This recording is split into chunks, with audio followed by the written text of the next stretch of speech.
L'affaire Joyce Nawal est au cœur de toutes les attentions et suscite une vive émotion à travers le Cameroun. Revenu sur le fil des événements de cette tragique journée du 25 mai, la famille de la jeune victime lève le voile sur les circonstances entourant cette douloureuse découverte. C'est moi qui suis allé récupérer l'enfant à l'école le 25 mai.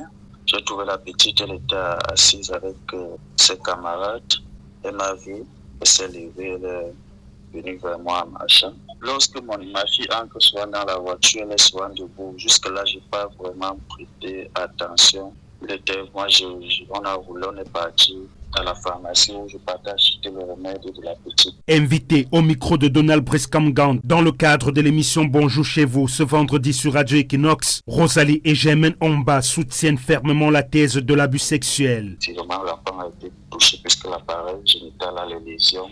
Mais les lâches d'un côté, au niveau de la nuque, il y a aussi des lésions. C'est 3 docteurs qui l'ont examiné, les généralistes. Donc, ils sont écrits sur le carnet, ils ont demandé quand on voit que les gynécologues le lendemain, on a fait le certificat médical, le gynécologue a confirmé la même chose. Selon le témoignage poignant du père, c'est une fois de retour au domicile familial que la sœur aînée a donné l'alerte, après avoir constaté des saignements suspects, alors que l'enfant venait à peine de se soulager. Ma fille venait par vider le pot, constate qu'il y a une marque de sang dans son pot, et que des gouttelettes donc tout autour, puisque ses joueurs portaient la tenue, le collant, son caleçon, une petite culotte. On garde ici qui est rempli de sang, on garde ça comme preuve.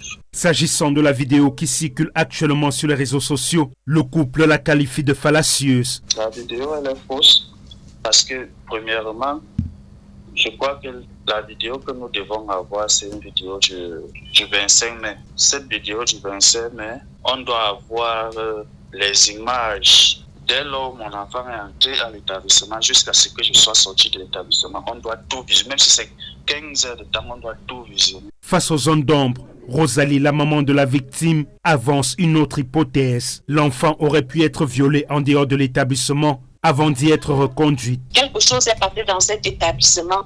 Soit on a pris mon enfant, on a mis quelque part, ce que je dis. Mais on ne peut pas faire ça à ma fille là à l'école. Je ne vois pas le bureau, sauf si on a administré quelque chose. Je dis bien, on ne peut pas infliger ça à mon enfant. Elle a un fort caractère. Si cet enfant crie, ton tympan secoue comme ça là. Et là, ce qui est proposé, c'est un acte mystique. Donc, il y a une puissance mystique là-dedans. Dans le sillage de la manifestation de jeudi, qui a provoqué le déplacement sur le terrain de 2 membres du gouvernement, les investigations se poursuivent. C'est désormais tout le pays qui est suspendu aux conclusions de l'enquête en cours.